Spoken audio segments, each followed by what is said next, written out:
반갑습니다. 오대영 라이브 오대영입니다. 더불어민주당 당사 앞에서 한 남성이 긴급 체포됐습니다. 가방을 열었더니 흉기 등이 들어있었습니다. 경찰이 조사 중입니다. 새로운 소식이 들어오면 속보로 전해드리겠습니다. 배우자 토론을 하자. 국민의힘에서 나온 제안입니다. 비판이 쏟아졌습니다. 짚어보겠습니다. 단도직입에선 이준석 개혁신당 대선 후보를 인터뷰하겠습니다. 오늘의 출연자를 소개해드리고 이수진 앵커의 브리핑으로 시작하겠습니다.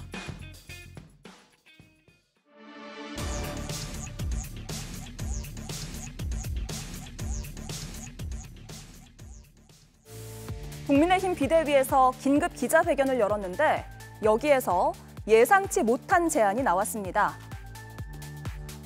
대통령 배우자의 사회적 영향력은 크지만 이에 대한 검증은 턱없이 부족합니다. 영부인의 역할과 관련한 법적 규정도 제도도 미비합니다. 이에 국민의힘은 설란영 여사와 김혜경 여사 두 후보 배우자의 TV 토론을 제안합니다. 대통령 후보의 배우자들끼리 TV 토론을 하자는 건데요. 상대 후보들은 즉각 거절하면서 황당하다고 비판했습니다. 이준석 후보는 어떡합니까? 그 말이 되는 얘기를 해야죠. 그게 그 당의 문제입니다. 즉흥적이고 무책임하고 대책 없고 그게 말이 되는 얘기예요. 그리고 김용태 의원이 제가 배우자 토론 얘기해가지고 제가 반농담적으로 제 앞에 있으면 혼내줄 거라고 얘기했는데요. 그런 농담 안 했으면 좋겠습니다. 국민의힘이 배우자 토론을 제안할 입장은 아니지 않냐 이런 반응도 이어졌습니다. 김건희 여사의 논문 표절, 명품백 수수, 주가 조작 혐의, 공천 개입 의혹, 고가의 보석 수수 의혹, 마포대교 순찰 논란 등 숱한 의혹과 논란이 이어지던 상황에서 당시 여당이었던 국민의힘이 제대로 된 역할을 하지 못했기 때문입니다. 노종면 민주당 대변인은 자신의 SNS에서 김건희를 모시더니 배우자를 대통령으로 인식하는구나, 엉뚱하고 기괴하다고 쏘아붙였습니다. 지난 정권의 약점인 김건희 여사를 다시 수면 위로 끌어올렸다는 점에서 선거 전략상으로도 좋지 않은 선택이었다는 반응이 나왔는데요. 왜 이런 제안을 한 걸까요? 오늘 아침 긴급 기자회견을 열었습니다. 김용태 비대위원장 배우자 토론회를 제안을 했고요. 그러면서 지난 시기 배우자 문제라는 말을 꺼냈는데 그 배경부터 들어보겠습니다. 우리 정치에서 영부인의 존재는 오랫동안 검증의 사각지대에 있었습니다. 지난 시기 대통령 배우자 문제는 실망을 드렸고 분열을 안겨드리기도 했습니다. 이에 국민의힘은 설란영 여사와 김혜경 여사 두 후보 배우자의 TV 토론을 제안합니다. 김건희 여사의 그동안의 문제를 검증하지 못해서 실망 분열을 안겨드렸다 이런 취지인 것 같아요. 네.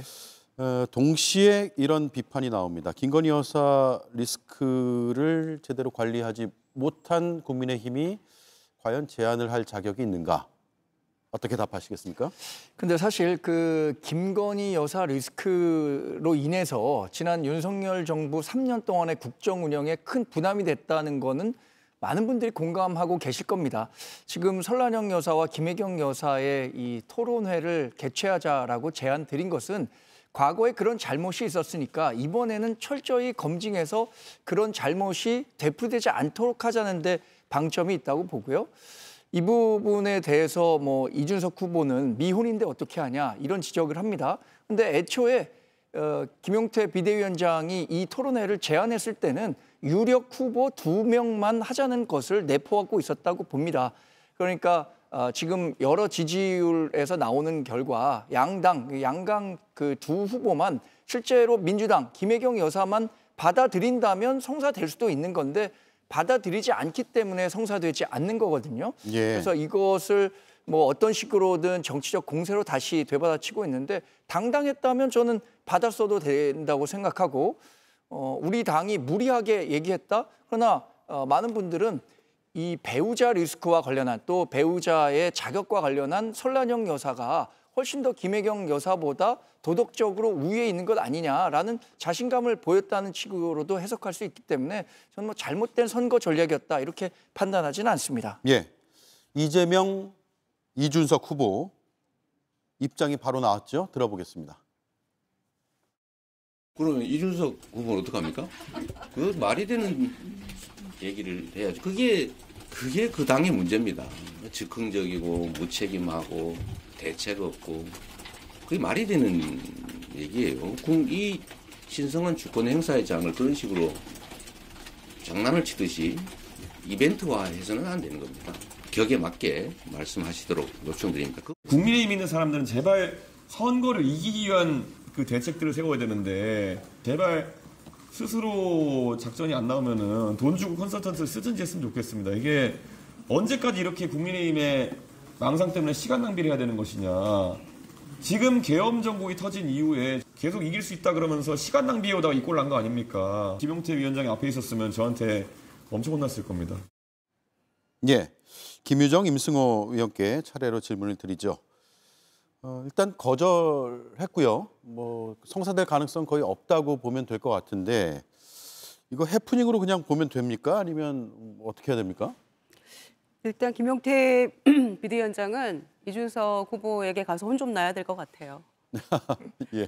뭐 여자친구가 있으면 여자친구가 나야 됩니까? 아니면 뭐 어머니가 토론에 나오셔야 됩니까? 그러니까 법적 제도적으로 어떤 배우자의 그 역할이라고 해야 될까요? 이런 게 규정된 바가 없죠. 우리나라는. 다만 대통령 후보 또는 대통령이 당선된 후에는 배우자로서의 어떤 역할 정도가 주어진 것이었는데 워낙 황당하고 전례 없는 대통령 부인을 우리가 겪었다 보니까 뭐 이런 얘기를 꺼냈던 것 같은데 이게 지금 국민의힘의 형편에서 비대위원장이 긴급 기자회견까지를 열어서 제안할 정도의 이야기였는가. 넌센스 같은 이야기라고 생각하고요. 이번 선거가 무슨 대통령 부인 뽑는 선거입니까? 말도 안 되는 이야기이고 그 김건희 학습 효과라고 해야 될까요? 잘못이 있고 또 문제가 많았다고 생각한다면 소위 V1, V0 이런 논란까지 있었던 마당이고 그다음에 온갖 명품 수수 의혹부터 공천 개입, 인사 개입 해가지고 다양한 의혹들이 있었지 않습니까? 예. 그런데도 끝까지 비호하면서 소위 김건희 특검을 거부권 행사를 몇 차례 하면서까지 본인들이 그에 편승하지 않았습니까?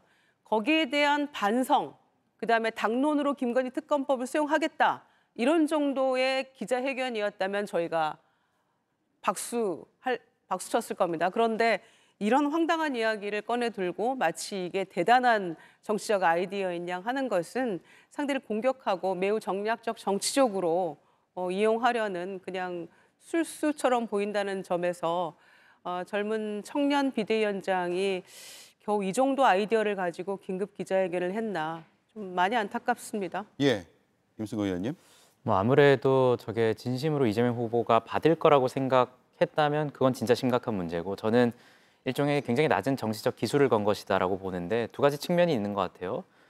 첫 번째로는 토론회 이후에 김문수 후보의 존재감이 좀 많이 지워진 것 같습니다. 개인적으로는 이준석 후보가 오히려 보수 적자가 아니냐라는 그런 판단이 있을 정도로 김문수 후보 본인도 사실 마지막 토론쯤에는 이준석 후보에게 이재명 후보에 대한 공격을 대신 넘기는 모습을 보였기 때문에 이 존재감이 지워지는 상황에서 상대적으로 좀 긍정적인 이미지를 가지고 있는 설난영 여사를 앞에 세워서 한번 토론을 해보자라는 수준의 어떤 낮은 정치적 기술인 것 같고요. 또 두 번째로는 정 대변인께서 말씀하셨지만 유력한 대선 후보라고 평가를 하셨지만 일종의 양자 구도를 만들고 싶었던 것 같아요. 사실 이준석 후보가 치고 올라올 수도 있다라는 그런 전망이 있는 와중에 결국에는 이준석 후보가 배우자가 없음을 김용태 위원장도 분명히 인지할 수 있었음에도 불구하고 이런 수를 던진 것은 일종의 설난영 여사와 김혜경 여사를 이용해서 대신 양자 구도를 한번 만들어 보겠다라는 것 같은데요. 말씀드린 것처럼 좀 많이 낮은 정치적 기술인 것 같습니다. 좀 민망할 정도고요. 또 여사에 대한 검증 어느 정도 필요한 측면이 있을 것 같아요. 분명히 윤석열 전 대통령의 김건희 여사가 띄운 측면은 있겠지만 그 검증이라는 것은 결국에는 수사기관과 만약에 어떤 혐의가 드러났을 때 철저한 수사를 통해서 이루어지는 겁니다. 근데 토론회라는 거는 뭡니까? 결국에는 비전과 공약을 검증하고 그 후보가 내세운 비전과 공약을 검증하겠다라는 거예요. 토론회에서 배우자의 무엇을 검증합니까? 토론회가 수사기관입니까? 토론회는 결국에는 그 후보의 공약에 대해서 후보가 어떻게 생각하는지를 보여주는 자리인데 그 배우자들이 나와가지고 후보의 공약과 다른 얘기를 하면 어떻게 되는 겁니까? 배우자는 무조건 후보자의 공약과 비전에 대해서 동의해야만 되는 겁니까? 그래서 말씀하신 검증은 수사기관의 어떤 수사를 통해서 이루어지는 것이고 이런 토론회를 통해서 이루어질 자리가 아닙니다. 안 그래도 짧은 대선 기간에 대선 후보들의 공약과 비전에 대해서 검증해야 하는 자리지 여사들을 앞에 내서서 검증하겠다는 것 굉장히 좀 민망하다고 생각합니다. 네, 정광재 위원님께 좀 여쭤보고 싶은데 배우자 토론을 하면 정말 배우자 리스크가 사라질까요? 검증이 될까요? 근데 그에 앞서서 2022년에 당시에 이 김건희 여사에 대한 리스크가 굉장히 커졌었습니다. 논문 표절이라든가 다양한 의혹들이 제기되면서 그때 김혜경 여사가 한 언론과 인터뷰를 하면서 배우자에 대한 무한 검증이 필요하다라는 이야기를 한 적이 있어요. 2022년과 2025년 불과 3년밖에 안 됐는데 배우자 검증을 위한 토론회에 적극적으로 응할 수도 있었다고 생각하는데 제가 판단하기엔 2022년에는 본인이 적어도 김건희 여사보다는 훨씬 더 이 여사로서 경쟁력이 있다고 판단했기 때문에 이렇게 적극적이었고 지금은 오히려 설란영 여사와 비교했을 때 본인의 약점이 더 많이 부각될 수 있다는 측면 때문에 거절했지 않을까 뭐 이런 생각을 할 수밖에 없는 거고요. 그 배우자라는 자리가 선출되지 않은 권력임에는 분명합니다. 그렇다면 그 최고 권력자에서 가장 내밀한 이야기를 할 수 있는 사람이 어떤 생각을 갖고 있고 어떤 삶을 살아왔는지에 대해서는 유권자 여러분들도 많은 관심을 갖고 있거든요. 그런 부분에 대해서 조금 더 국민 여러분께 소상히 설명드릴 수 있는 기회를 가져보자라고 그 화두를 던진 건데 이렇게 뭐 화들짝 놀랄지는 몰랐습니다, 사실. 예. 근데 저 한 가지 더 궁금한 게 그러면 김용태 비대위원장은 왜 이런 제안을 했다고 보시는지. 전 뭐 다양한 정치적 함의가 있다고 봅니다. 임승호 대변인이 얘기한 것처럼 양자 구도로 전환시키겠다라는 것도 있을 것 같고 또 우리 후보가 갖고 있는 강점 중에는 그분이 살아온 인생의 이 궤적이라는 게 있잖아요. 그 과정에서 설란영 여사가 보여준 사회적인 공헌 이런 부분들이 그래도 이재명 후보보다는 훨씬 더 이 유권자들에게 소구하는 점이 많다라는 점을 강조하고 싶지 않았을까요? 뭐 예. 그렇게 해석해 볼 수 있겠습니다. 예. 그런데 선거 전략상으로만 봐도 과연 효과가 있는 전략이냐라는 반론들이 나오고 있어요. 저도 의견을 들어봤는데 김건희 여사의 의혹들만 계속 떠올리게 한다 이런 제안으로 그래서 오히려 국민의힘에 도움이 안 되지 않을까라고 이야기하는 분들도 있어요. 저도 뭐 전적으로 동의합니다. 그러니까 김건희 여사 리스크를 완전히 해소하지도 못하고 심지어는 본인이 굉장히 지금 여전히 중요한 인물이라고 생각하면서 검찰의 그 명태균 게이트와 관련한 공천 개입 의혹에 대해서 소환 조사에도 응하지 않겠다. 대선에 영향을 미칠 우려가 있기 때문이다라는 그런 황당한 이야기들을 늘어놓지 않았습니까? 예. 그런 그 기억들이 아직도 굉장히 국민의 마음을 그 분노스럽게 만들고 있는 상황인데도 불구하고 또다시 지금 배우자 문제를 들고 나왔다는 것은 여전히 조금도 반성하지 않고 있다는 것을 뭐 여과 없이 보여주고 있는 장면이라고 생각합니다. 그래서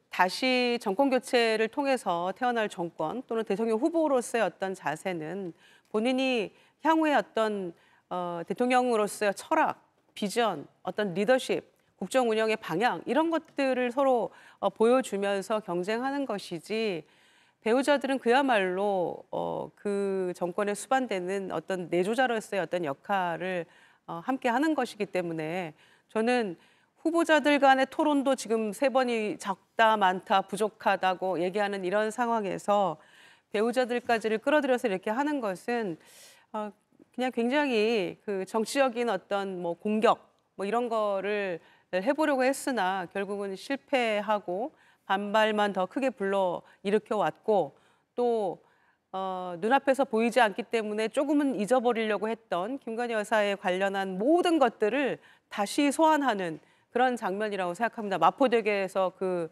손가락으로 이렇게 진두지했던 그 모습. 예. 그래서 마포대교 대통령이라는 별명까지 얻지 않았습니까?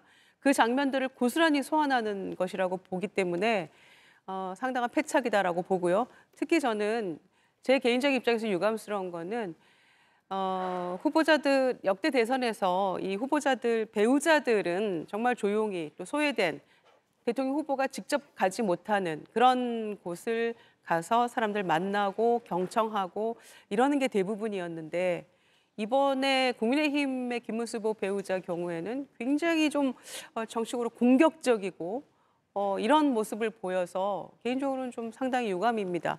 그렇게 본인이 올곧은 말을 한다라고 생각할 요량이라면 내란에 대해서 인정하지 않고 계속 고집하고 있는 김문수 후보에 대해서 직언직설을 하는 게 맞지 않을까라고 네. 생각합니다. 예.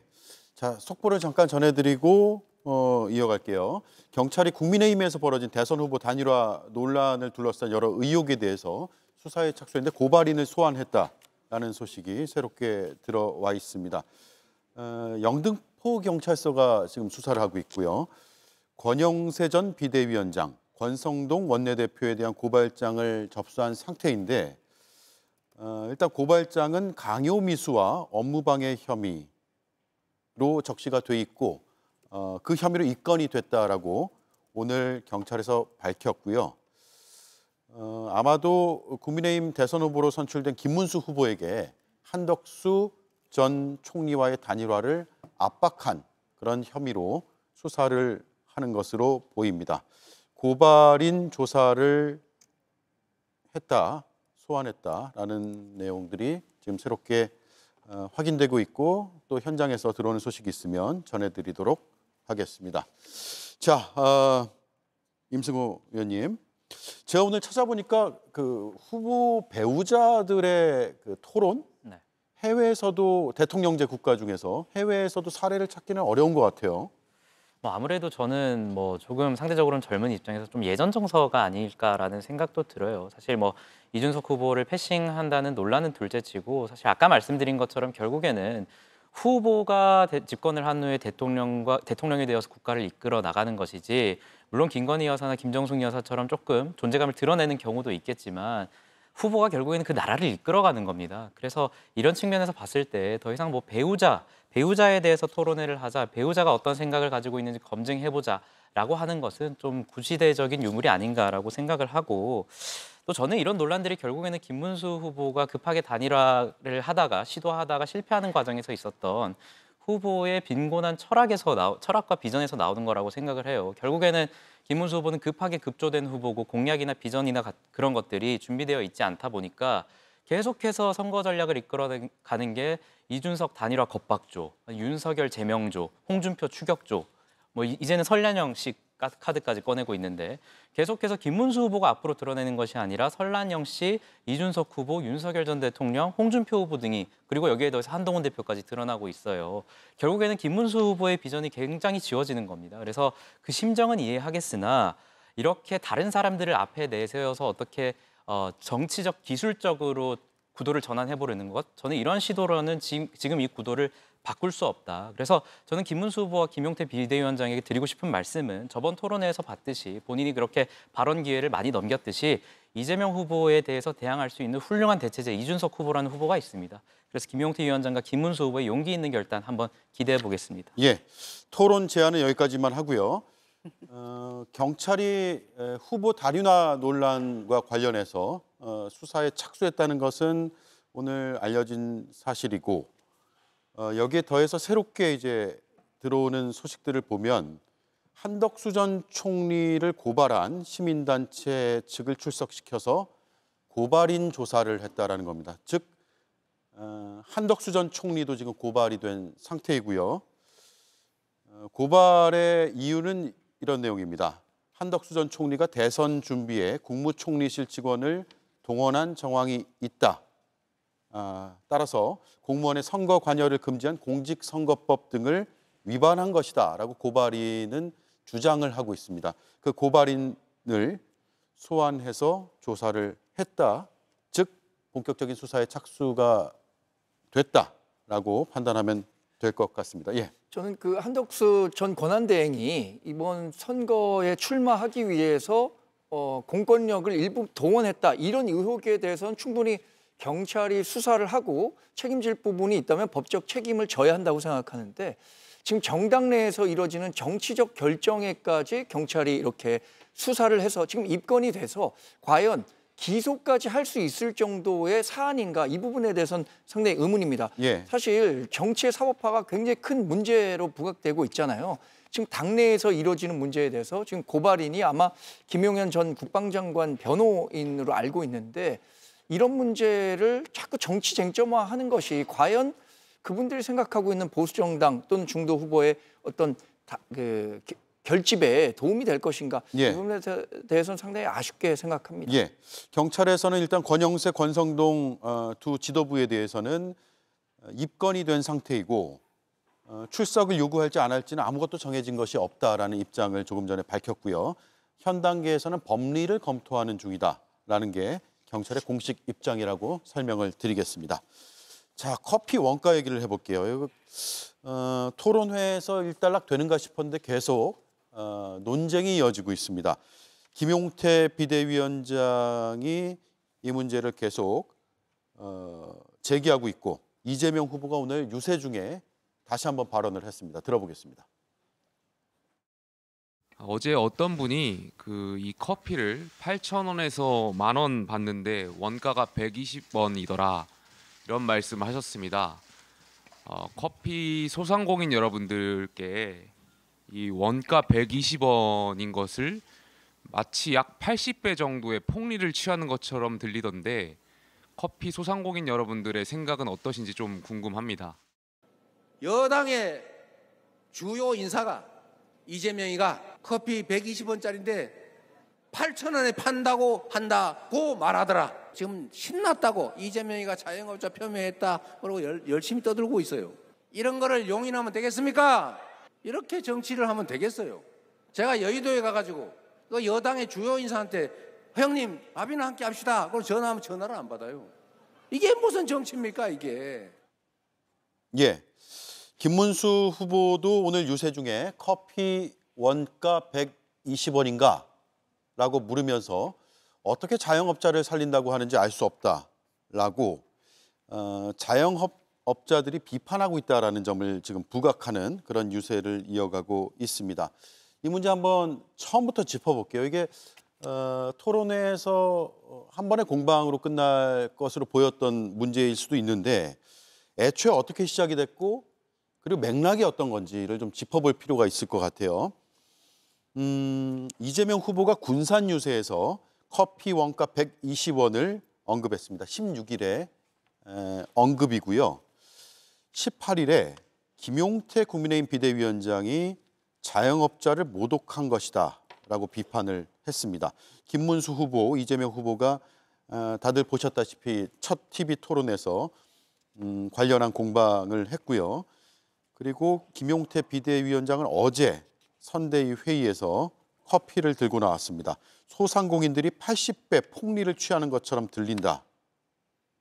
소상공인들이 그렇게 취하는 것처럼 폭리 취하는 것처럼 들린다라고 주장을 하면서 다시 한번 이재명 후보의 발언 일부를 끄집어냈고 오늘 유세 중에 이재명 후보가 이렇게 하면 정치하면 되겠느냐라고 되물었습니다. 자, 이런 맥락들을 보면 맥락의 왜곡일까요? 아닐까요? 의견을 듣겠습니다. 우선은 그 커피 한 잔의 커피 원두가 한 120원 정도, 그러니까 한 6년 전 이야기였잖아요. 예. 이재명 후보 이야기는 그 정도는 그건 팩트인 것 같습니다. 그래서 그 원두 가격에 말하자면 인건비나 뭐 각종 부자재 비용이나 인테리어 비용이나 이런 거를 다 포함해서라고 얘기한 바가 일단 없어요. 예. 그리고 매우 비싸게 판다, 원가는 이 정도인데 라는 표현을 한 적도 없습니다. 그런데 김용태 위원장이 원가 120원인데 8,000원에 매우 비싸게 판다라고 말했다라고 SNS에 게재를 한 겁니다.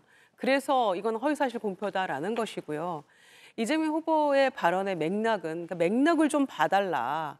이 이야기가 어떻게 나온 것인지에 대한 설명을 계속해서 지금 이재명 후보도 하고 있고 당에서도 하고 있는데 도지사 시절에 본인이 굉장히 칭찬받았던 일에 대한 설명을 하는 과정에서 나온 이야기 아닙니까? 말인즉슨 그 계곡의 불법 영업하는 이 상황들을 좀 정비를 하면서 도민들의 어떤 계곡 이용권 또 보장을 하고 또 그쪽에서 장사하고 했던 어떤 그 상인들의 그 권리도 좀 보장하는 그래서 그거를 지원해 주는 그런 일들을 해서 굉장히 칭찬을 받았다라는 게 주요 골자였습니다. 예. 그러면서 나온 이제 그 부연 설명했던 이야기가 닭죽을 1시간 동안 땀 뻘뻘 흘리면서 이렇게 해서 팔아도 한 3만 원 정도 남는데 커피 한 잔의 원가가 120원 정도더라. 그런데 뭐 얼마에 팔고 이렇게 하는 거 보니까 추가적으로 길도 정비를 하고 계곡도 정비를 하고 부대 시설 같은 것들 그러니까 정비를 하는 것들을 도에서 지원을 해서 조금 더 쾌적한 환경에서 뭔가 소상공인 그 자영업자들이 그 일할 수 있는 생계를 유지할 수 있는 그런 것들을 지원하겠다라는 취지에서 나온 이야기였어요. 예. 그러니까 말하자면 그 기존 상권과 어떤 소비자 권익 관계에서 균형점을 좀 찾아보기 위해서 도지사 시설에 이렇게 했노라라는 어떤 본인의 자랑 같은 거였죠, 사실은. 예. 그랬는데 그 맥락을 딱 앞뒤 잘라버리고 원가 120원 원두 한 잔을 이렇게 비싸게 팔고 있으니 라고 얘기를 한 거죠, 김용태 위원장이. 그래서 마치 엄청난 폭리를 취하고 있는 것처럼 이재명 후보가 이야기를 했다라는 게 김용태 위원장의 주장 아닙니까? 그런데 전혀 그렇지 않다는 것이고요. 앞서 말씀드린 것처럼 계곡 정비, 또 불법 영업하는 것들을 다 정비해서 어떤 도민의 권리와 또 그 자영업자, 소상공인의 어떤 권리를 양쪽을 다 지원해주고 보장하는 차원에서 이렇게 했노라, 얘기했노라라는 것들을 강조하는 차원에서 나왔던 이야기라는 말씀 드리고요. 예. 뭐 다 포함해서 120원이다 이런 얘기를 한 바도 없고 엄청나게 비싸게 이렇게 받고 있으니 폭리 아니냐 이렇게 얘기한 바도 없다는 말씀을 다시 한번 드리겠습니다. 무엇보다도 민주당에서 그리고 이재명 후보는 대표 시절에도 그랬고요. 민생지원금 25만 원 강조하면서 뭔가 바닥에서부터 돈이 돌아가게 해야 우리 경기가 바닥부터 살아날 수 있다라고 늘 강조했고 소상공인 자영업자들의 어떤 권리 보장에 대해서 계속해서 공약으로 정책으로 주장해오고 있잖아요. 그런데 이거를 폄하해서 그리고 왜곡해서 이렇게 얘기하는 것 그리고 지금 며칠째 이거를 물고 늘어지고 있는 것 그러다가 갑자기 부인들 토론회 하자 이렇게 하고 나오는 것들 그런 입장을 다급하니까 뭐 아무 말이나 막 던지는 것으로 충분히 심정은 이해합니다만 이제 좀 어지간히 물고 늘어졌으면 좋겠습니다. 예. 예. 네, 저도 좀 길게 얘기하겠습니다. 되로 주고 말로 받는다는 말 있잖아요. 이재명 후보가 지난 총선 과정에서 대파로 주고 이번에 커피로 돌려받고 있는 것 같습니다. 지난번 그 총선 과정에서 있었던 대파 논란 다 기억하실 겁니다. 윤석열 전 대통령이 당시 대파 가격이 아주 크게 올랐기 때문에 물가 점검 차원에서 마트에 가서 대파 가격과 관련해서 이렇게 875원에 팔리면 이 정도면 합리적인 가격이다라고 했는데 그때 당시에 민주당 반응이 어땠습니까? 앞뒤 다 잘라내고 대파 가격 한 당 가격이 875원이다. 이렇게 인식하고 있다고 해서 윤석열 전 대통령을 엄청나게 공격했고 저는 지난번 총선에서 우리 당이 참패하는 과정에 이 대파 논란도 일조했다고 생각하거든요. 예. 지금 이재명 후보도 마찬가지예요. 자신의 발언 왜 앞뒤 다 잘라놓고 120원만 얘기하고 있냐는 건데 그 부분 충분히 비판받을 만하다고 생각합니다. 이 닭백숙과 관련해서는 5만 원에 팔아서 3만 원 남긴다고 했어요. 그러면 닭백숙 원가는 2만 원이라는 얘기인데 닭백숙 원가는 그렇게 커피 원가로 따진다면 생닭 한 마리에 그때 당시에 뭐 3, 4천 원밖에 안 했을 겁니다. 그래서 이런 논란이 되는 과정에서 본인이 일부 잘못한 부분이 있다면 저는 깨끗하게 지난 토론회 과정에서 이런 부분을 소상히 설명하고 유감이었다라고 얘기하면 될 건데 본인은 하나도 틀린 것이 없다는 오만한 자세를 보이고 지금도 오히려 이런 논란을 본인에게 더 유리한 쪽으로 끌어가려고 하는 듯한 모습에서 많은 분들이 실망하고 있을 것이다 생각하고요. 이 부분에 대해서 저는 이재명 후보가 긁히지 않고는 이렇게 뜨거운 반응을 보이지 않을 것이라고 생각합니다. 예, 임승호 의원님. 저는 양쪽 다 좀 그만했으면 좋겠어요. 사실 이 대선이 얼마 남지 않은 기간에 이 방송에서도 10분간 양당의 대변인들께서 양당의 패널들께서 뭐 커피 원가 분석하고 생닭 원가 분석하고 계신데 지금 요새 뉴스만 틀면 커피 원가 얘기밖에 안 하는 것 같아요.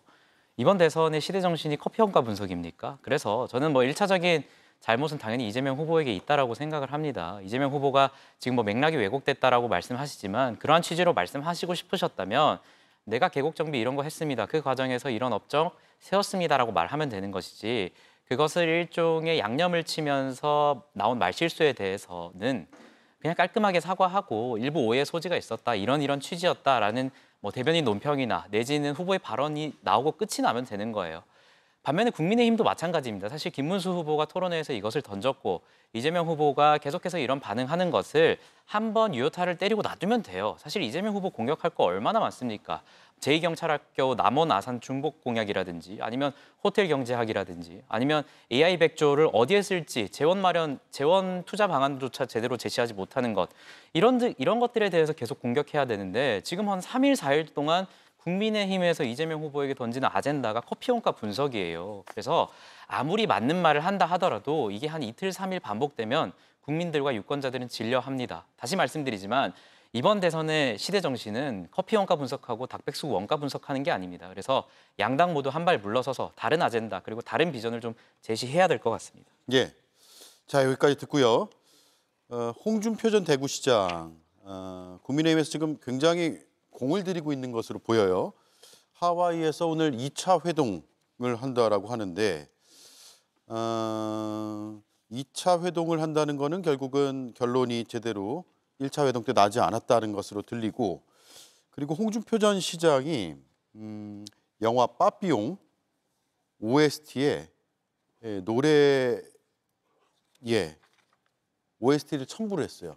자신의 소셜 미디어에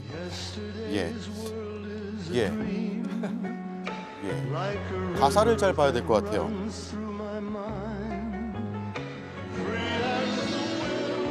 왜 올렸을까요? 바람처럼 자유롭게.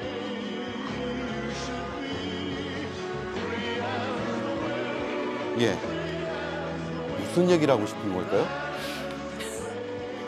노래 꺼주세요. 내 맘이야. 뭐 이런 얘기 아닐까요? 처음에 그 정계 은퇴 선언 딱 하고 했을 때 많은 분들이 박수 치더라고요. 역시 홍준표다. 그랬는데 이거는 정계 은퇴를 한 것도 아니고 안 한 것도 아닌 나중에는 국민의힘에서만 은퇴했다. 뭐 이런 얘기까지 하시지 않았습니까? 그래서 결코 지금 정치를 떠난 적이 없다라는 거를 온몸으로 보여주고 계신 것 같아요. 그리고 보면은 그 지난 대선에서 그 국민의힘의 홍준표 캠프에 있었던 지금은 이제 민주당 최고위원입니다만은 이현주 의원도 뭐 다시 김문수 후보 캠프에 국민의힘에 갈 일 없다라고 얘기를 하고 있고 또 유상범 의원 등은 지금 하와이 뭐 특산지 유람단인지 가서 얘기 나누고 오신 그분들은 또 이번 경선에서 캠프에 계셨던 분들인데 또 뭐 김문수 후보를 지지하고 있다 이렇게 얘기를 하고 있어서 제가 보기에는 굉장히 지금 이 상황을 정치적으로 즐기고 계신 것 같아요. 홍준표 전 시장은 나름 경남지사 그다음에 대구시장 또 뭐 당대표 30년 국민의힘의 당원으로 있으면서 상당한 어떤 지분이 있는 건 사실이죠. 그런데 떠난 분이 가장 지금 오히려 어쩌면 후보보다도 더 정치권 뉴스에 많이 등장하고 있어서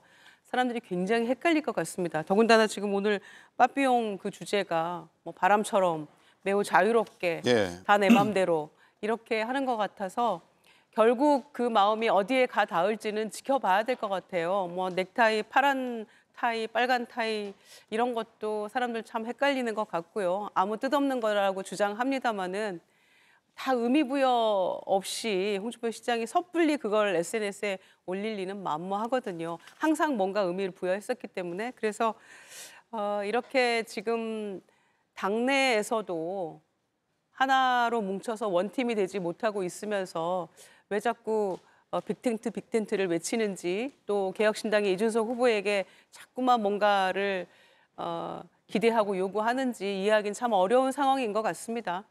예. 자, 한 말씀씩 듣고 넘어갈게요. 네. 홍준표 전 대구시장이 정계 은퇴하신 이후에 정치적 단수가 더 높아지신 것 같아요. 사실 정치인들에게 언론 노출은 굉장히 중요한데 본인의 뜻을 대중들이 쉽사리 알지 못하게, 또 상대방이 알지 못하게 하는 게 정치적 그 고단수라고 보는데, 저는 이번 설득을 위해서 갔었던 특사단이 소기의 성과는 거뒀다고 생각합니다.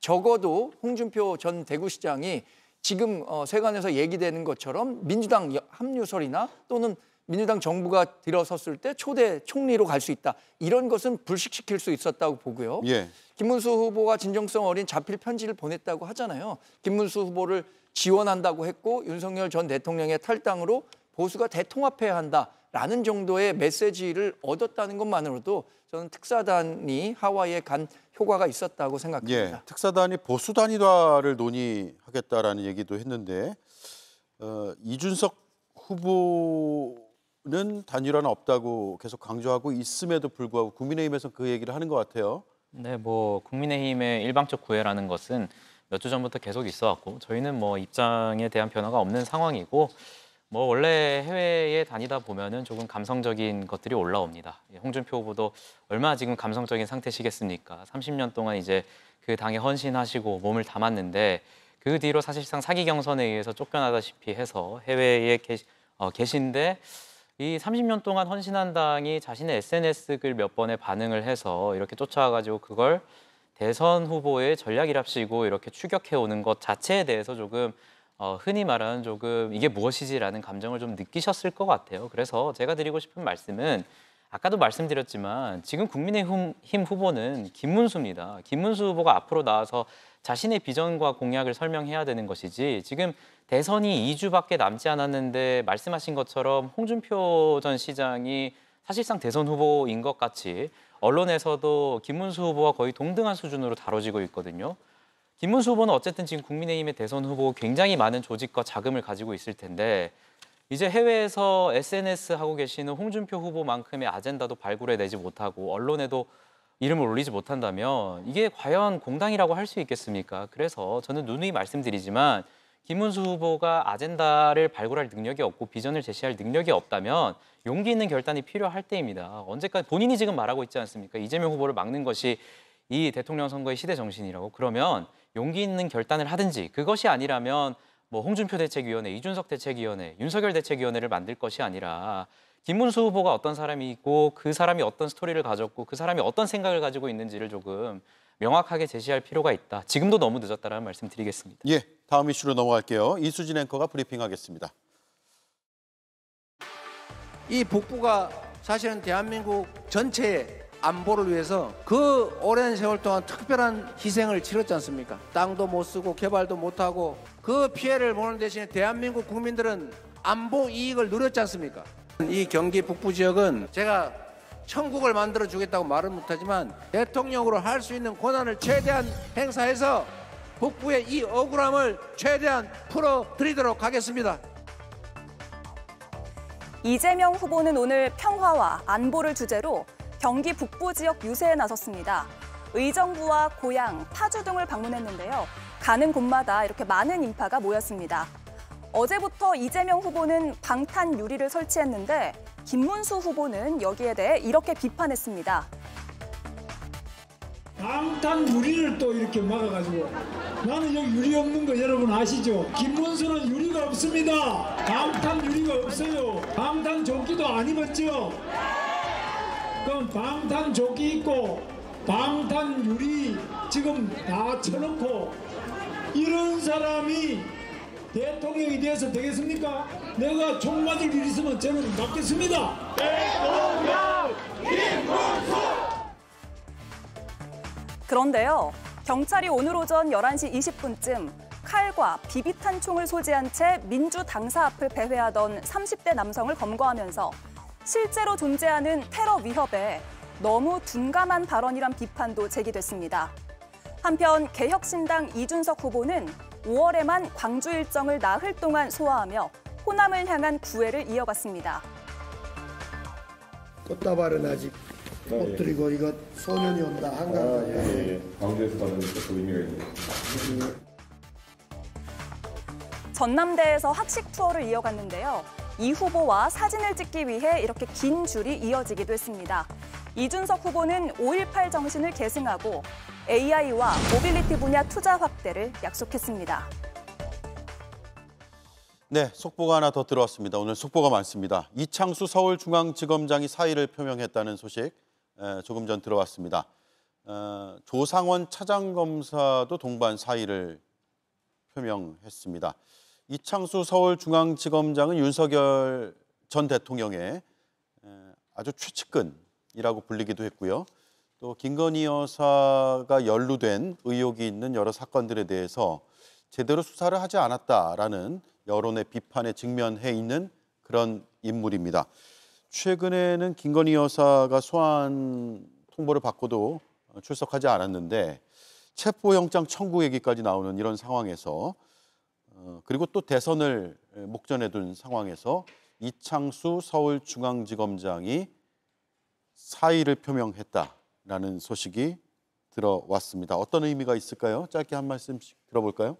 어차피 임기 보름 남은 중앙지검장 아닙니까? 예. 그래서 뭐 크게 의미는 없다고 생각합니다만 이원석 검찰총장 당시 총장 패싱하고 그리고 임명한 중앙지검장인데 당시에 김건희 여사 수사를 잘하겠다라고 검찰총장이 얘기하자마자 이제 이런 인사가 전격 이루어졌었잖아요. 예. 그러면서 제대로 하겠다라는 것은 결국에는 뭐 빈말이었고 비호만 하다가 결국에는 불명예 지금 사퇴하는 그런 상황이라고 보여지고요. 나중에 김건희 특검이 이루어질 게 분명한데 그때 가서 책임을 물을 일이 있으면 분명히 물어야 된다고 생각합니다. 예.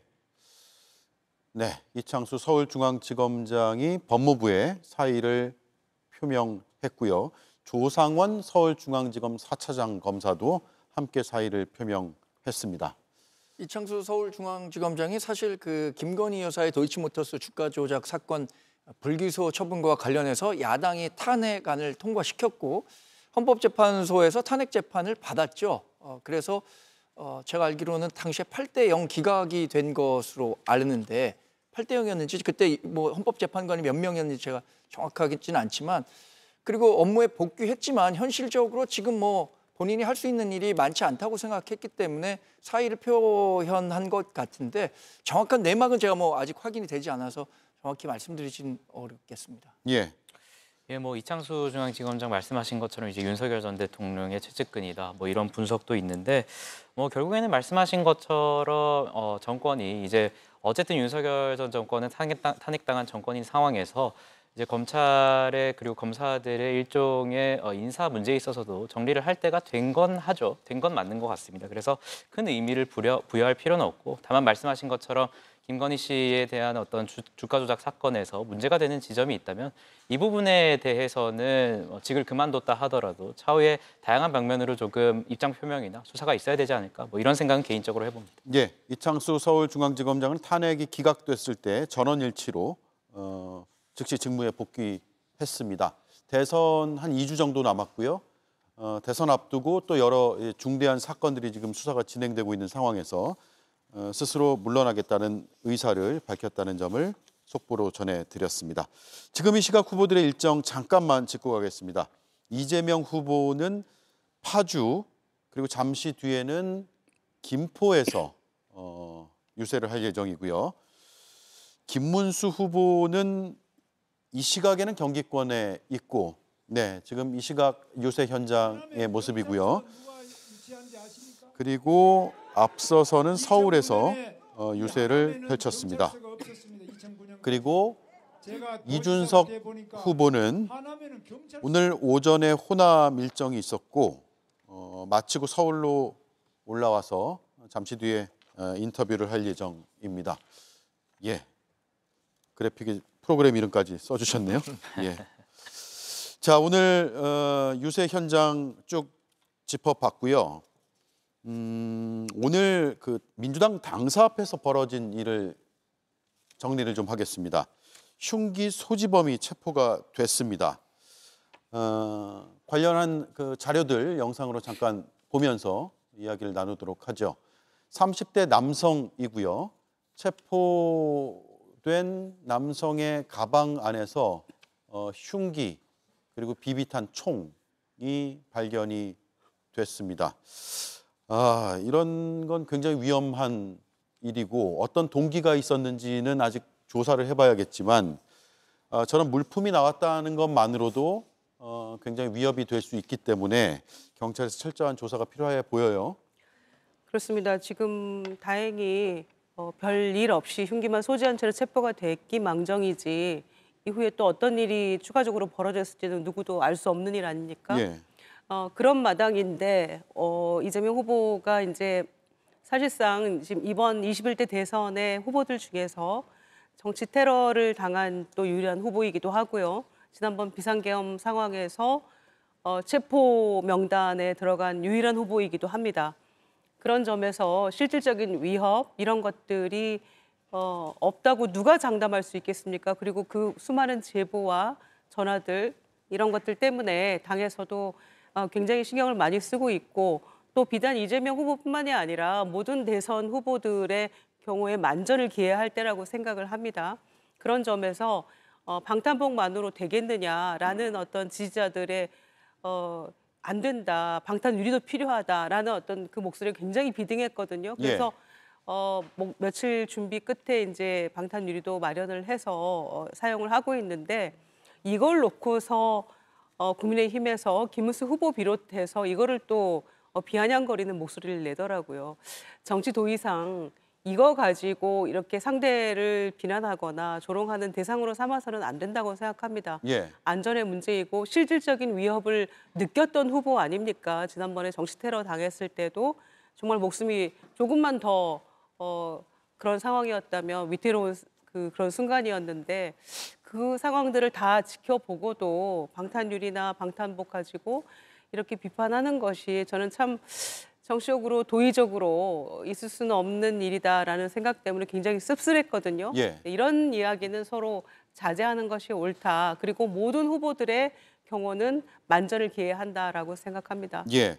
정광재 위원도 지난 방송에 출연해서 안전은 아무리 강조해도 지나침이 없을 정도로 계속 강조할 필요가 있다는 점을 저도 방탄조끼, 방탄유리 이렇게 유력 대선 후보의 경호와 안전 문제는 아주 중요한 문제이기 때문에 정말 만전을 기해하죠. 저는 방탄유리가 문제가 아니라 그동안 이재명 후보가 방탄국회를 운영했다는 게 문제라고 생각합니다.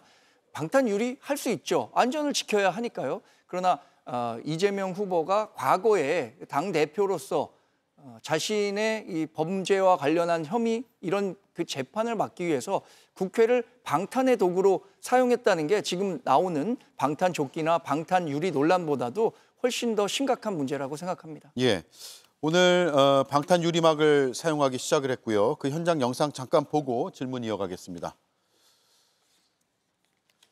존경하는 우리 홍대, 마포, 구민 시민 여러분 반갑습니다. 여기가 후보님 들어오시라고 지금 이걸 후보님 안쪽에 계시는 게 더욱더 좋을 것 같아요. 네. 네, 여러분이 걱정을 하신다니까 제가 답답하긴 하지만 좀 갇혀 있도록 하겠습니다. 예, 제가 오늘이라고 잘못 말씀드렸네요. 어제 서울 마포구 유세 때부터 이재명 후보는 방탄 유리막을 사용하기 시작을 했습니다. 자, 안전 또 테러 위협에 대한 그 방어와 경호, 이건 어느 후보에게나 굉장히 중요한 문제일 수밖에 없어요.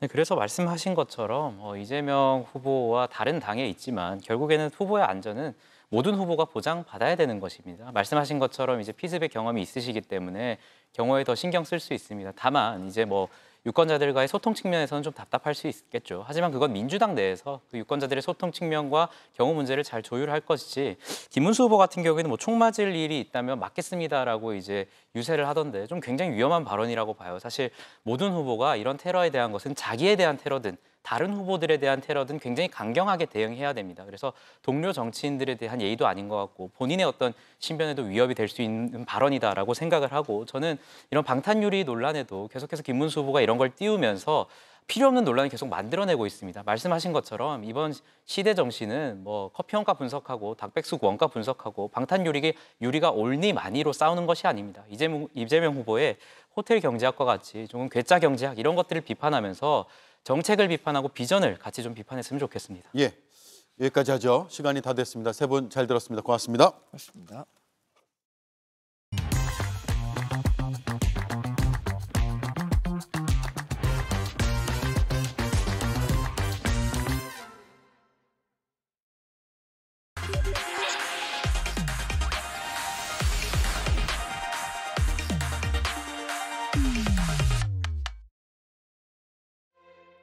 또 제가 노무현 정신을 가끔 언급하게 되는데요.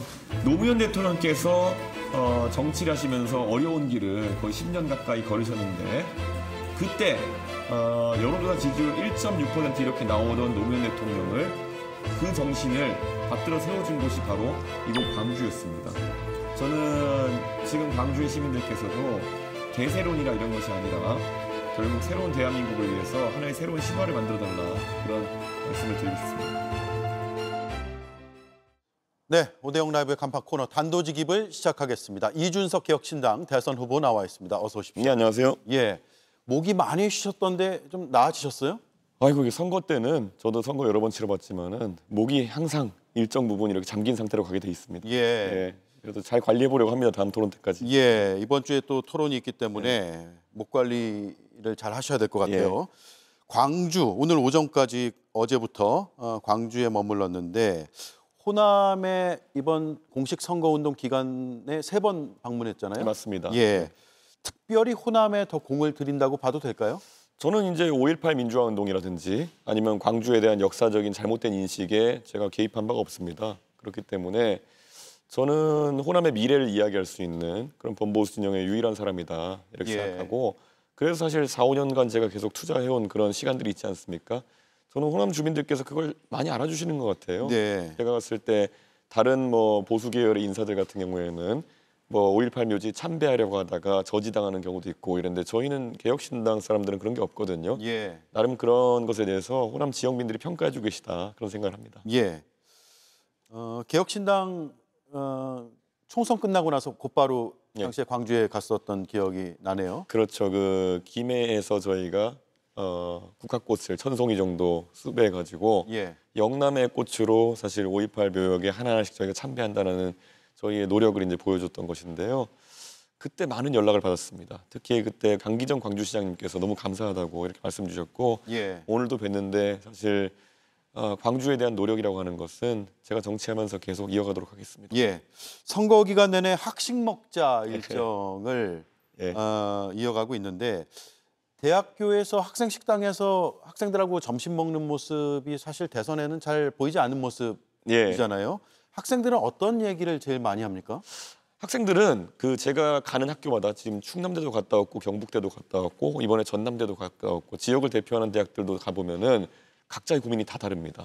우리 정치권에서 매번 한두 가지의 주제로, 예를 들어 뭐 뉴스에 나온 주제를 갖고 이야기하지만은 그들은 진짜 오늘 얘기한 것만 해도 광주가 AI 도시가 되겠다고 간판을 걸고 있는데 솔직히 뭐가 진행되고 있는지 잘 모르겠다, 이런 얘기를 하기도 하고요.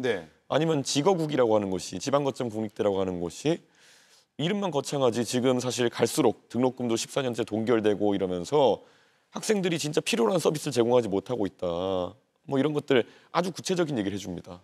저는 그래서 아주 도움이 됩니다. 듣기만 하시진 않을 거고 답을 주실 거 아니에요? 어떤 답을 줍니까? AI 같은 경우에는 저는 광주는 모빌리티, 자동차 기업들과 연계가 중요하니까요. 자율주행 관련해서 완전 특화해가지고 시범지구로 설정하자. 서울에 여기 상암동도 지금 자율주행 시범지구가 돼 있는데 서울에서는 반농담조로 교통 흐름 때문에 우회전 연습만 한다. 근데 광주는 좀 다양한 걸 해볼 수 있는 지구로 해서 산업을 진행시키자 이런 얘기도 했고 지방 거점 국립대 같은 경우에는 등록금을 올릴 수 있는데 한계가 있다 보니까 정부 지원을 좀 늘려야 되지 않겠느냐라는 얘기도 하고 저는 또 지방 거점 국립대들이 좋은 곳들이 있으니까 전남대, 뭐 경북대, 뭐 부산대 이런 곳끼리 학점 교류를 통해 가지고 서로의 장점을 흡수할 수 있도록 하자 이런 것들 제시했습니다. 예. 예. 김용태 국민의힘 비대위원장이 네. 오늘 네. 제안해서 거기에 대한 답변을 현장에서 하셨더라고요. 예. 앞에 있었으면 혼났을 것이다. 예. 제가 김용태 비대위원장이랑은 거의 저랑 뭐 김용태 위원장 그리고 장경태 의원 뭐 그리고 우리 젊은 의원들끼리 단톡방 같은 게 있습니다. 예. 저희 굉장히 거기서 허심탄회하게 얘기 많이 하거든요. 그런데 김용태 위원장이 굉장히 이제 착한 사람이에요. 예. 그리고 또 그래서 저한테 지금 상황에서도 숫기가 없어서 말을 잘 못합니다. 예. 그러니까 김용태 위원장이 주변의 기자들에게는 계속 뭐 이준석 대표한테 연락해보겠다 이런데 제 성격을 알기 때문에 아닌 건 아니라고 하기 때문에 아직까지 비대위원장 취임 이후에 따로 연락한 바는 없습니다. 예. 단톡방은 조용한가요? 단톡방에 김용태 위원장이 이제 선임됐을 때 저랑 뭐 여야 막론하고 친한 의원들끼리 좀 놀리고 이랬습니다 오히려. 예. 근데 왜 이런 그 배우자 토론을 제안했을까요? 뭔가 그래도 당 차원에서 이걸 긴급 기자회견을 열면서 할 정도면 많은 그 검토도 해보고 판단을 했을 텐데. 저는 김용태 위원장 입장에서는 나쁘지 않은 전략이라고 봅니다. 아 그래요? 왜냐면은 그 설란영 여사 같은 경우에는 지금까지 뭐 어떤 논란이 될 만한 일이 있지는 않았고 내조형 캐릭터로 이제 알려져 있고 그에 반해서 김혜경 여사 같은 경우에는 좀 활달한 이미지에다가 그리고 여러 가지 설화에 좀 아니면 여러 가지 사건에 휘말린 그런 기억이 있기 때문에 그걸 대조시키려는 그러니까 실제 이게 진행될 것이라기보다는 예. 그걸 한번 부각시키려는 의미가 아니었나 그런 생각입니다. 배우자에 대한 이슈를 한번 띄워보는 그렇죠. 데는 일단은 성공을 했다고 보세요? 김용태 위원장이 전략적으로 움직였다 봅니다. 예. 자, 리얼미터 여론조사 결과 어제 발표됐는데 지지율이 박스권에 갇혀 있다 이런 분석들을 많이들 하더라고요. 네. 동의하세요? 뭐 그렇게 볼 수도 있죠. 근데 뭐 원래 삼지대 후보라고 하는 위치가 어려운 위치기도 하고요. 그리고 선거 때 항상 유동성이 있습니다. 삼지대 후보는.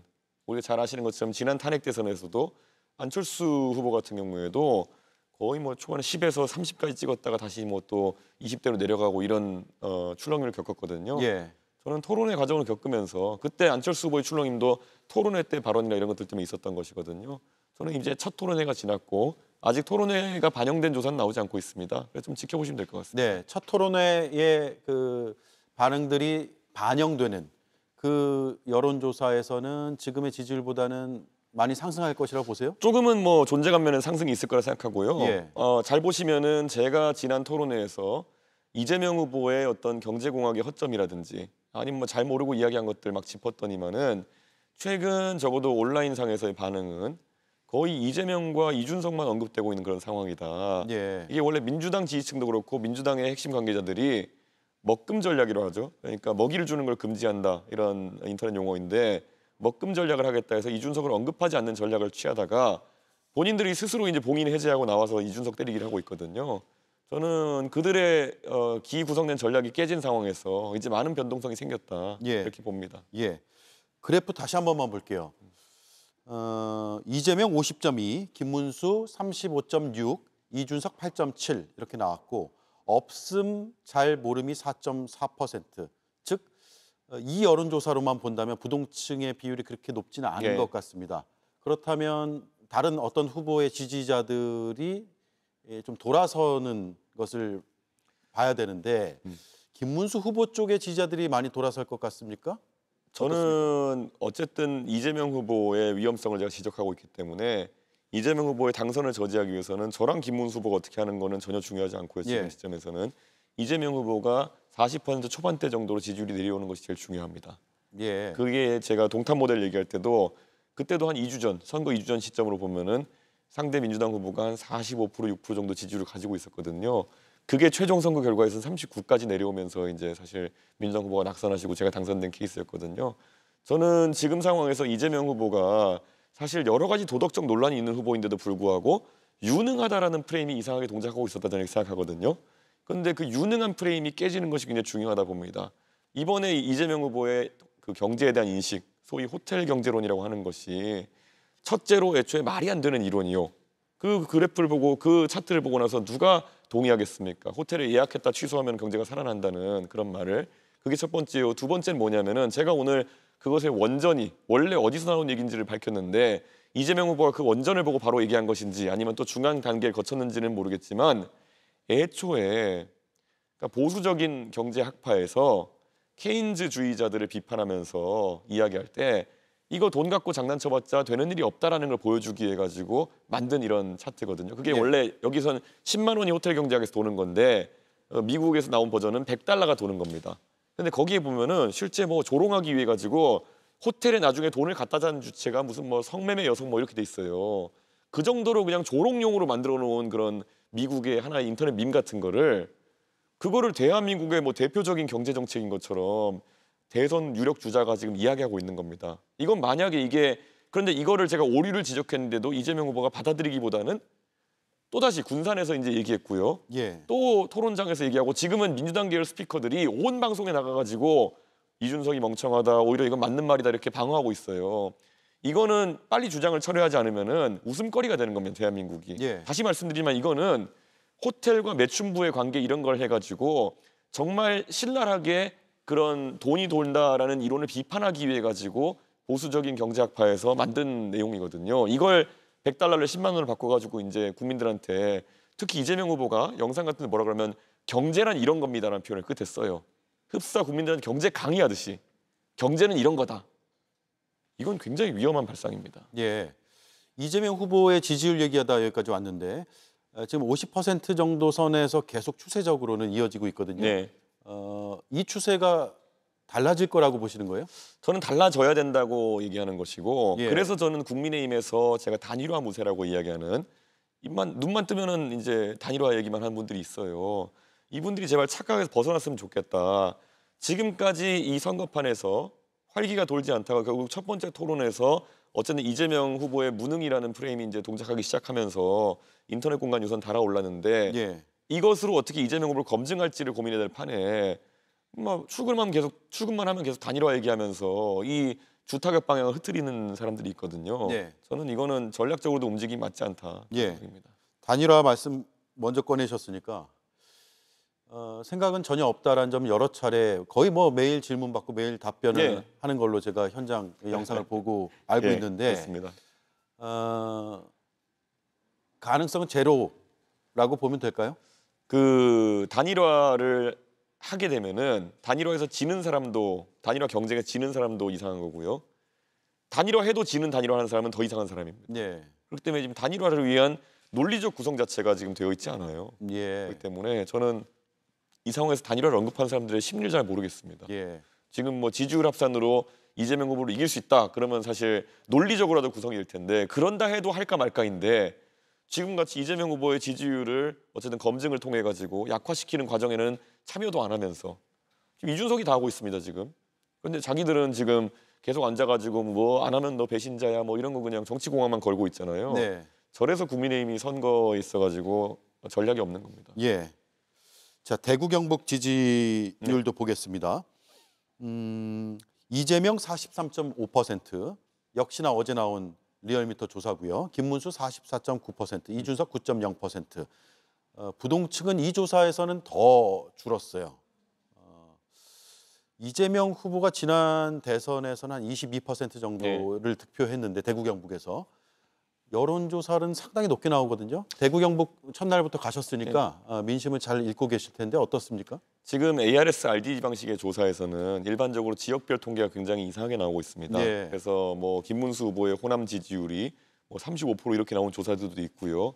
뭐 그렇기 때문에 ARS RDD 방식에서는 경선 과정을 거치면서 양당의 지지자들이 뭐 인터넷이나 카톡에 도는 그런 약간 확인 안 된 정보들 있지 않습니까? 뭐 어디로 답하면 끊어버린다. 그러니까 뭐로 답하라. 이런 것들에 너무 녹아 있어가지고 실제 안심번호를 사용한 조사랑 지역별 조사는 좀 차이가 나고 있는 걸로 알고 있습니다. 조사 방식의 차이에 기인한 여론조사 결과의 차이다. 그렇죠. 그렇군요.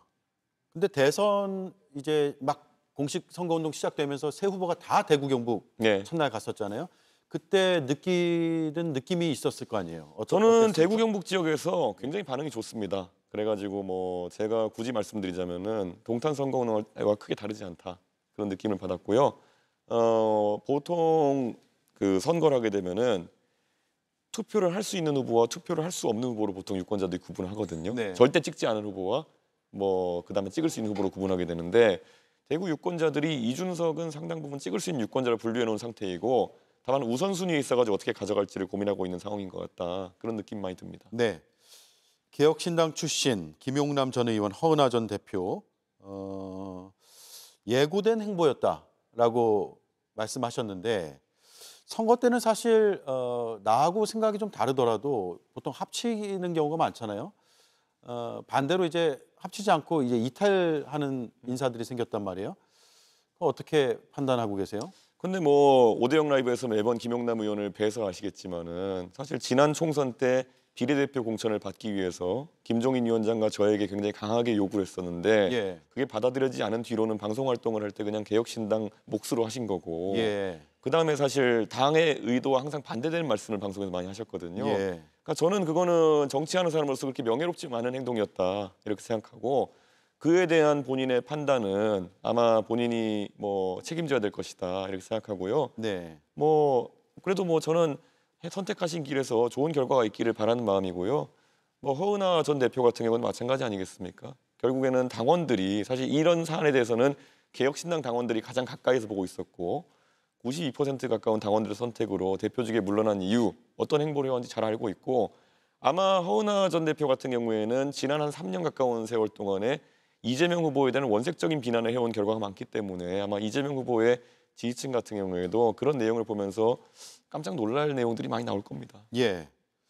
당의 의도와 반대되는 입장을 주로 피력해왔다라고 보신 건데 당의 의도와 반대로 가는 경우도 정당 안에선 늘상 있는 것 아닐까요? 그래서 저희는 존중했기 때문에 뭐 예. 다른 정당이 하는 것처럼 김용남 의원이나 이런 분한테 윤리위를 통해 가지고 뭐 제명 징계를 한다든지 이런 거 안 했던 거거든요. 예. 그런데 뭐 저희가 그런 관용이나 아니면 관대함을 베푼 거나 마찬가지죠. 그런데 거기에 대해서 또 본인이 애초에 의도된 것처럼 예. 그러니까 TV 토론하기 직전에 그런 선택을 한다. 뭐 이런 것들은 그거는 본인 입장에서 봤을 때는 가장 본인이 비싸게 팔릴 시점을 기다리고 있었다. 이렇게 볼 유권자들이 많을 것 같은데 그냥 딱 보이잖아요. 그렇기 때문에 뭐 그렇게 명예롭던 선택은 아니었다. 예. 오늘 20호 공약 발표를 했습니다. 통학버스 안전 강화와 관련해서 음주 운전을 하면은 이제 시동이 아예 안 걸리게 하는 시동 잠금 장치를 의무화하겠다라는 건데 이 통학버스에만 한정되는 건가요? 어떻습니까? 우선 통학버스 같은 경우에도 이런 신고가 몇 번 있었던 건 사실인 것 같습니다. 그래서 우선 안전이 최우선으로 담보되는 곳에는 시동 잠금 장치가 비용이 들어가는 것이거든요. 예. 최우선 설치하겠다. 아이들 안전이 무엇보다 중요하기 때문에 그런 이야기를 하는 거죠. 예. 통학버스를 일단 도입을 하고 예. 그다음에 점차 넓혀가야 된다는 구상이 당연하지요. 그리고 예. 당연하고 음주운전 중에서도 일반 차량 운전하는 분들 중에서도 다회 음주운전 하시는 분들이 있습니다. 뭐 2회, 3회 이런 식으로. 예. 그거는 저는 약간 습관적이고 고질적이라는 생각을 하기 때문에 예. 그런 경우에는 나중에 면허를 재취득하더라도 일정 기간 동안에 저는 음주를 하지 않도록 해야 된다 이렇게 생각하는데 뭐 대선 후보들이 이 공약에 반대하실 분이 있겠나 싶지만은 저는 이거는 당들이 공이 공약했으면 좋겠다 이런 생각입니다. 예. 그렇군요. 예산은 얼마나 들 거로 예상하세요? 시동 잠금 장치가 장치에 따라 가지고 한 15만 원에서부터 비싼 건 한 40만 원 정도까지 있는 걸로 알고 지금 있어요. 기술 개발은 거의 다 돼 있는 거죠. 방식이 조금씩 다르긴 합니다. 예. 아예 차 안에 그게 내장되어 있는 경우도 있고 물리적으로 이제 시동을 방지하는 그런 경우도 있고 한데요. 저는 뭐 통합버스 수에 따라 가지고 그렇게 보급하면 되지 않을까. 이거는 국비로 지원해야 된다 이렇게 생각합니다. 예. 지난 주말 1차 토론 그리고 이제 금요일에 2차 토론이 있죠. 네. 경제 분야였는데 최저임금이 네. 쟁점이 됐습니다. 최저임금 공약을 일단 뭐 TV 토론회 보신 분들은 다들 아실 수도 있겠지만 다시 네. 한번 설명을 해주시죠. 이게 중앙정부에서 결정을 하고 지자체가 30%를 더하거나 뺄 수 있는 증액할 수도 겁니다. 있고 감액할 수도 있고. 예, 실제로 지금 우리는 중앙에서 최저임금위원회에서 정하면은 전국 단일 임금 체계입니다. 그런데 이게 만 30원 정도 될 텐데 실제로 지역의 사정에 맞춰가지고 이것을 올리거나 낮춰달라는 요구들이 항상 있어 왔습니다. 그런데 이것을 중앙에서 강제로 정해서 내리게 되면은 그 변동폭을 그렇게 되면 그것도 지역의 현실이 안 맞을 수 있기 때문에 네. 지방자치단체와 그다음에 지방의회가 이것을 정하게 하는 것이거든요. 그래서 30% 폭을 두기 때문에 많은 분들이 그러면 7,000원 되고 13,000원 되는 거 아니냐 이렇게 생각하시는 분도 있는데요. 꼭 그렇지는 않을 겁니다. 지역의 사정에 맞게 가는 것이고요. 네. 지방이 그럼 무조건 내려가는 것이냐 이렇게 하시는 분도 있는데요. 그럼 제가 냉정하게 보면은 지금 파란 당 같은 경우에는 최저임금 올리자고 하고 빨간 당은 내리자고 하는 경향성이 크거든요. 저는 그래서 오늘 제가 광주에 갔을 때 또 젊은 세대 중에 비슷한 질문하는 분이 있기 때문에 물어봤어요. 냉정하게. 광주에 만약에 어떤 구청장이 이런 제도가 시행되면 올릴까요, 내릴까요? 혹시 앵커님 어떻게 생각하십니까? 뭐라고 하던가요? 그러니까 저는- 그 질문을 받고 예. 이제 그 학생분도 아 내릴 거라 생각했는데 민주당이면 아닐 수도 있겠구나 이런 생각을 하시더라고요. 예, 제가 막 생각하기로는 지역마다 다를 것 같은데 예. 민주당이면은 광주의 민주당이면은 글쎄요. 뭐 민주당을 제가 뭐 전제하고 얘기할 수는 민주당의 없고요. 당론은 예. 이제 높이자는 소득주도 예. 성장의 취지가 있으니까 높이자는 것일 것이고 광주에서는 이제 내리자는 움직임이 좀 있을 수 있습니다. 자영업자 중심으로. 저는 이런 게 바로 민주적인 절차로 해결해 나가야 되는 것이다 이렇게 보는 겁니다. 예. 이것을 중앙에서 일률적인 정책으로 정하기보다는 정말 지역의 사정에 맞춰가지고 협의할 수 있게. 만약에 지역에서 주민들이 올리길 바라고 있는데 단체장과 의회가 내려버린다? 네. 그럼 주민 소환 당하거나 다음번에 낙선하겠죠. 예. 저는 그래서 이게 견제와 균형이 동작하는 상황에서 자율적으로 정하는 게 요체지 지방을 무조건 낮추고 수도권을 무조건 올린다 이런 개념은 아니라는 것을 예. 제가 밝힙니다. 예.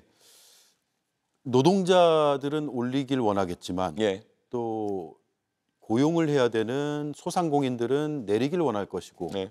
그 적정 지점을 어떻게 찾을 수 있을까요? 그것을 해결하는 최고의 권위 있는 장치가 민주주의라고 저는 생각하는 겁니다. 사실 선거 민주주의를 통해서 우리가 대한민국에 많은 이견이 있지만은 결국엔 정당들이 그걸 공약하고 선거 민주주의 따라 가지고 5년 정도 이렇게 가보자 하는 예. 것처럼 저는 지방자치제가 제대로 작동하려 그러면은 한 4년 정도의 타임을 두고 그동안은 우리가 이렇게 정해보자 이런 것에 합의해 나가는 것이 저는 민주주의의 좋은 방식이고 지자체가 이렇게 돼가지고 법인세와 그리고 지방법인세와 그리고 최저임금을 조정할 수 있는 여력이 생기게 되면은 기업 유치 같은 것에 있어서 상당한 재량권이 생기게 되는 겁니다. 지금은 대한민국에서 지방의 기업이 잘 가지 않는 이유 중 하나 뭐냐면은 수도권에서 기업을 운영하는 것과 지방에서 기업을 운영하는 것에 뭐 토지 임대료 정도 차이 외에는 큰 비용 차이가 없습니다. 전기 요금도 똑같아. 그리고 물 요금도 거의 비슷해. 그다음에 뭐 인건비도 만약에 차이가 별로 안 난다고 한다면은 무조건 수도권에 가죠. 예. 그러니까 저는 그런 비용 구조를 좀 차등화할 수 있는 구조로서 이렇게 할 수 있는 것도 있고요. 지방이라 하더라도요. 이런 대구에서도 보면은 수성구 같이 좀 잘 사는 지역과 그리고 좀 다른 서민 지역이 있기도 하고 부산도 보면 해운대구와 다른 곳에 경제력 차이가 나기도 하고요. 서울도 강남구와 다른 곳에 경제력 차이가 나기도 하고요. 실제 그래서 현장에서는 편의점 아르바이트나 이런 걸 따져봐도 시급 차이가 나기도 합니다. 이런 것들을 제도화해서 반영할 수 있는 그런 자치구별로 정할 수 있는 것이 오히려 좀 법체계에 맞는 것이 아닌가 생각합니다. 예. 미국 예를 드셨더라고요. 텍사스주. 네. 미국하고 우리는 뭐 워낙 다르다라고 권영국 후보는 바로 반론을 제기했던데 네. 뭐가 다른지를 말해주면 감사한데 그냥 예. 연방제니까 다르다 이렇게 할 필요는 없는 게 예. 제가 그래서 말씀드린 것이 제 공약의 요체가 뭡니까? 세금과 결국에는 최저임금에 대해 가지고 자치권을 주자는 것이기 때문에 기업이 굉장히 중요하게 생각하는 것이 그건데 그냥 다르다 이래버리면 답이 없는 거거든요. 예. 굳이 말씀드리자면은 미국의 뭐 땅이 넓어서 그렇다 이런 건 솔직히 말이 안 되는 게 그러면 뉴잉글랜드라고 하는 북동부의 주들 같은 경우에는 우리나라의 도보다 작은 주들도 있습니다. 이 주들도 전부 다 최저임금이 다릅니다. 그런데 그런 곳에서는 그러면은 이런 정책이 효과가 있느냐 네. 이런 거 따져봐야 되는 것인데 권영국 그 후보님과 제가 만약에 긴 시간 토론할 수 있었다면은 이런 걸 좀 더 자세하게 설명할 수 있었을 텐데 권 후보님하고 제가 시간이 제한돼 있다 보니까 예. 좀 안타깝습니다. 네. 이 사안은 토론에서도 좀 뜨겁고 예. 근데 생각보다 더 많이 듣지를 못해가지고 궁금했던 부분이기도 하고요. 오늘 설명할 수 있는 기회를 주셔서 감사합니다. 예. 그런데 2차 토론에서도 토론할 수 있는 부분 아니에요? 사회 분야 충분히 가능합니다. 예. 예. 저는 그리고 그렇게 했으면 좋겠습니다. 예. 그런데 일본도 토론하면서 사례가 나왔잖아요. 일본도 오히려 지금 그렇게 하고 있다가 오히려 다시 돌아오고 있다라는 사례를 권영국 후보가 그때 제시했나요? 그런데 그런 것도 좀 참고해 볼 필요가 있지 않을까요? 그게 일본이 전형적으로 지방자치제가 제대로 동작하지 않고 있다는 증명이지요. 예. 제가 다른 나라에 대해서 더 세게 말하긴 뭐하지만은 일본은 정치 체제가 굉장히 안정돼 있는 나라입니다. 그렇기 때문에 우리가 잘 아는 것처럼 일당이 다 하고 있는 나라라고 볼 수 있거든요. 네. 그렇기 때문에 그런 경쟁이 잘 발생하지 않는 것이죠. 우리나라는 수도권 같은 경우에는 뭐 거대 양당끼리 번갈아가면서 단체장을 배출하기도 하고요. 그리고 또 공교롭게도 경제 사정이 비슷한 남부 지역의 전라도와 경상도에서는 완전히 성향이 다른 정당들이 헤게모니를 갖고 있거든요. 예. 저는 이런 것들이 이제 오히려 도입되게 되면은 무조건 빨간 당이라 해가지고 경제를 모르는 그런 단체장을 뽑을 수는 없는 거고, 파란 당이라 해가지고 경제 모르는 사람 뽑아놓으면은 아, 우리가 큰 타격 입을 수 있겠구나. 이렇게 되기 때문에 오히려 지방자치제가 좀 윤택해지지 않을까 그런 예. 기대를 가지고 있습니다. 예. 최저임금 그렇게 하려면 헌법 바꿔야 되나요? 왜냐하면 법률을 바꿔야 됩니다. 예. 일단 법률은 바꿔야겠죠. 그런데 헌법의 평등 원칙에 위배된다라는 주장도 반론으로 나오거든요. 그렇게 보긴 어려운 것이 저희가 지방에 대해서 여러 가지 자치제를 허용하고 있기 때문에 자치의 범위를 정하는 것이지 예. 뭐 헌법 개정 사항까지는 아니라 보고 있습니다. 예. 알겠습니다. 한 1분 정도 남았네요. 예. 유권자들께 한 말씀 하시죠. 예, 저 이준석 이번에 대선 레이스에 뛰어들어가지고 젊은 세대의 목소리를 대변하고 또 양당이 지금까지 관성에 따라 하던 이야기들에 대해 가지고 제가 논리적인 여러 가지 의구심들을 제기하고 있습니다. 지난 TV 토론에서도 보셨겠지만은 결국에는 이런 선거에서 우리가 지켜봐야 될 것은 공약이 얼마나 현실성이 있고 디테일한지를 봐야 되는 건데요. 저는 앞으로도 꾸준히 그런 역할을 하면서 대한민국의 미래 세대가 정말 안심하고 쓰고 살 수 있는 대한민국을 만들겠습니다. 지난번에 마무리 발언으로 제가 우리 대한민국의 사다리를 이어가는 그런 아름다운 문화가 지속됐으면 좋겠다. 그게 저희 가족만의 이야기가 아니었으면 좋겠다는 말씀을 드렸는데요. 나중에 제가 대통령이 되면은 여러분의 자녀, 그리고 손자, 손녀들도 큰 꿈을 꾸고 나라를 이끌 수 있는 그런 기회를 가지는 대한민국 만들겠습니다. 예, 잘 들었습니다. 예. 2주 정도 이제 남았네요. 예. 예. 마지막까지 잘 지켜보도록 하겠습니다. 고맙습니다. 예, 감사합니다. 네, 지금까지 이준석 개혁신당 대선 후보였습니다. 이런 건 어렵게 찾을 필요 없고 이건 줄 설 필요 없고 이제 쉽게 살 거야. 언제 뭐 어렵게 사셨나? 짧은 인생 더 짧아지고 싶어? 짧은 인생을 좋은 것으로 컬리. 불길 넘어 서로를 향한 마음들 잊지 않겠습니다. 보이지 않는 위험까지 놓치지 않도록 한컴 AI가 하겠습니다. 당신 곁을 지키는 기술 한컴. 어떤 공간에도 어울리지만 간 만든 얼음과 간 내린 신선한 커피는 이 여름에 가장 잘 어울리니까 얼음 정수기 국내 판매 1위 쿠쿠 제로백 슬림 얼음 정수기.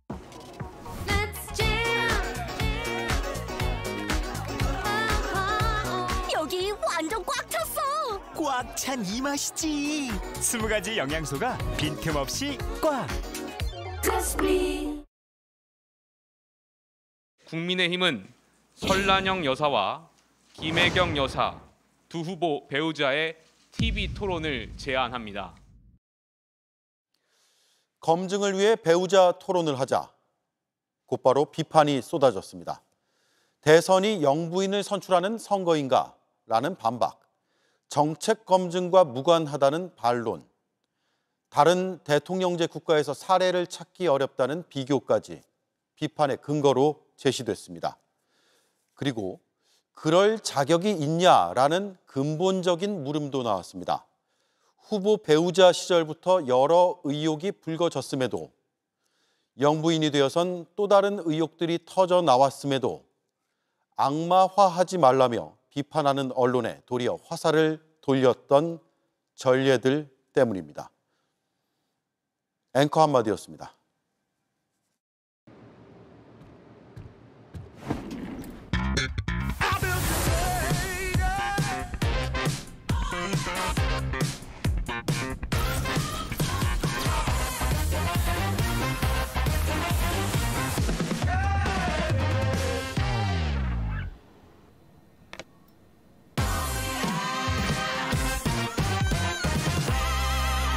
To sit is to progress. Sit is.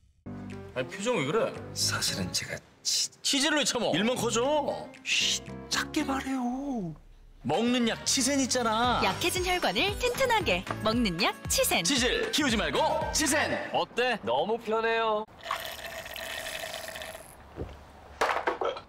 너 기름 너무 먹는 거 아니냐? 어쩔 건데? 기름 먹는 엔진 때 불스 원샷으로 잡는다. 이런 뒤에 샷 플스 원샷. 오대영 라이브 마치겠습니다. 내일 뵙겠습니다. 고맙습니다.